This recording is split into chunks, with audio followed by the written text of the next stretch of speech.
There is just no slowing down for these guys, is there? I mean, not that I would want them to, but it's just one new release after the other. Tamashii are going God mode with all these reveals. So enough with the intro. Tamashii Nations Tokyo 2022 is literally 12 hours away and we have a ton of reveals to talk about. I'm going to start with figures that don't necessarily have a release date or official solicitation and kind of work myself from least exciting to most exciting. For me personally, anyway. Don't get me wrong, these are all really fantastic reveals, but if I had to rank them, this would kind of be the order I would put them in. First up is a new, new base form Vegeta that we've all seen before, that I've seen up close in person before at the old Tamashii shop in Tokyo. It's made its rounds at various conventions and shows, and it's found its way back here in Japan. I don't know if we'll be actually getting this one, because Tamashii have had this and the Cell Saga Yamcha for quite some time now and haven't done anything with it. So who knows at this point. But I will say this, with the new superhero movie this year, and obviously to strike while the iron is hot, so to speak, I'm sure if Tamashii did have plans to release these two figures, they probably would have had to push them back because of all the superhero stuff they obviously had to put out during the hype of the new movie. So if these two figures do get a release, which I'm hoping they do, because we do need this version of Yamcha, and I love the new base form head on Vegeta, it'll probably be next year, which I'm assuming is the year for Cell, much like what Tamashii have done with the Frieza Namek saga. Moving on to another Vegeta, which actually has a release date and price. It's a re-release / updated release of Super Saiyan Vegeta 2.0 in more vibrant colors, new paint work for the hair, which looks very similar to the metallic goldish yellow that they used on Super Saiyan 2 Goku, the event exclusive. The faces also get an update as well, as Tamashii are going for that more kind of anime-esque look with stronger, more defined lines around the eyes and the mouth. It's not just a repaint, as Vegeta also comes with a brand new faceplate with Vegeta looking down. And I know it might not be the most exciting new accessory, but it does look pretty good. And that might be enough to warrant a repurchase if you already have the original, but everything else does appear to be the same 2.0 setup, same god-forsaken ankles, but I gotta admit, I am digging it.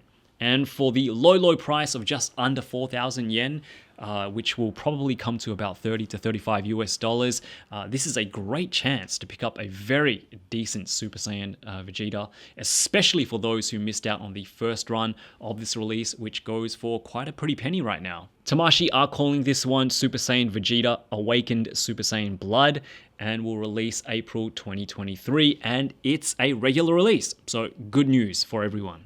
Next up, we have Superhero Pan, which we saw in San Diego Comic-Con 2022 this year, but we now have a release date, pricing, and confirmation of all accessories that'll be included with this release. I'm really liking it, especially now since we know what it comes with and how well the figure can move. The articulation looks like it's going to be pretty decent for the size, and I think a lot of fun too. Pan actually kind of reminds me a lot of Arale-chan, especially when posed up like this. I mean, it's probably not everyone's cup of tea, I totally understand that, but it's important to note that Pan does come with an alternate head for Superhero Gohan. It's another happy, winking face in his base form, so if you want that head, it looks like you'll be needing this figure. And I mean, why not, guys? Father and daughter combo, I think it'll make for some, pretty fun displays. Anyway, Pan is a premium Bandai web exclusive and is set for a May 2023 release. Pre-orders start November 18th, which is tomorrow,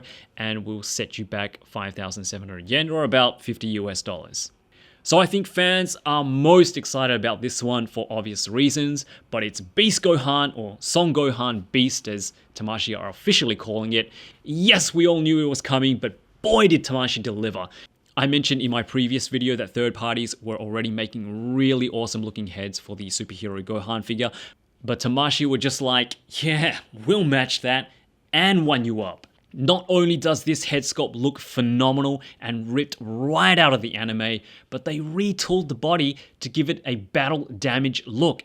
It looks like everything except the arms, crotch and feet is a retool with new sculpt work.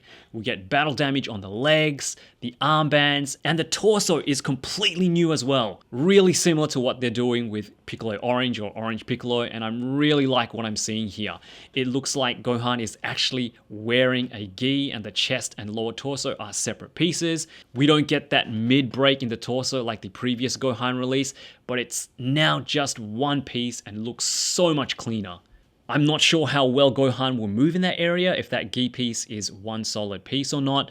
I don't think it'll be a softer rubbery piece like Storm Collectibles, but if that's what Tamashii are going for, I am all in, because you retain all the aesthetics whilst getting really good range in the ab section. Either way, Gohan Beast looks amazing and I can't wait to see what else he comes with. No release date or price as yet, but since we did get official photos of Gohan and Piccolo Orange, I'm assuming solicitations will follow very soon, probably during or after the event. So I left the best for last, and again, it's what I'm most hyped for. It's what I've been hounding Tamashii for since, well, I mean, you guys know how much I wanted this figure, but it's an updated Future Trunks 2.0. Woohoo! But geez Louise, did Tamashii go all out on this one. Okay, so let's start off with the 3.0 body setup. Yes, we get some good ankles for this Trunks, exactly what I wanted. But I have to admit though, the crotch did kind of throw me off a little because of those creases that are sculpted on that T section. The early scans that were floating around Instagram weren't the clearest, but it looks, pretty streamlined now in these photos. But I have to point you guys to the jacket and the torso, because damn, this is good sculpt work. Tamashii were paying attention. Just look at Trunks' collar and the left and right side of his jacket. It's freaking asymmetrical. Yes, that's right, they sculpted the jacket knowing that the sword and strap would offset the jacket like that when Trunks has it on. That's attention to detail right there, and I absolutely love it. The collar is even slightly angled, and you can even see a bit of his black undershirt on the right side of his shoulder. I just love little details like this. I mean, sure, when you take off the sword and the strap, you're kind of stuck with an asymmetrical looking jacket, but I still think it looks freaking awesome. I am totally cool with it, and it's so much more visually interesting than your standard, what you would expect kind of sculpt work. I just love this detail, and I can't get past that they actually did this. But you know what's even cooler? It's those perfect head sculpts. That base form head, that face, mwah! It can't get better than this. Tamashii nailed it. It looks exactly like the artwork, and the same can be said for the Super Saiyan heads as well, which looks like we'll be getting two variations.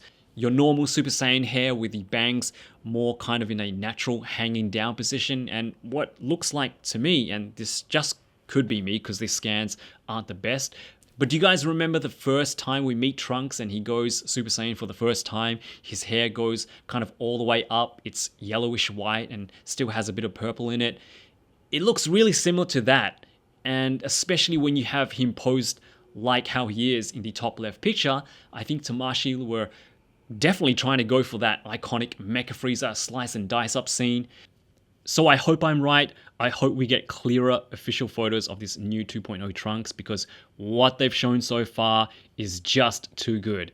Definitely what I'm most excited about out of all of these new reveals. Tamashii are calling this release Super Saiyan Trunks the Boy from the Future. It's a regular release and is set for April 2023, retailing for 7,000 yen or roughly $60 US. And that's it for now, guys. I mean, unless Tamashii decide to drop even more bombs on us from now until tomorrow, which I don't think they will. But again, I'll have full updates and in-event photos after I get back from the convention tomorrow. Stay tuned for that video because I'm going to be taking a ton of photos of as much as I can. I really look forward to sharing everything I see there with you. So hope to see all of you guys back. Anyway, short outro, but take care. And as always, yoroshiku!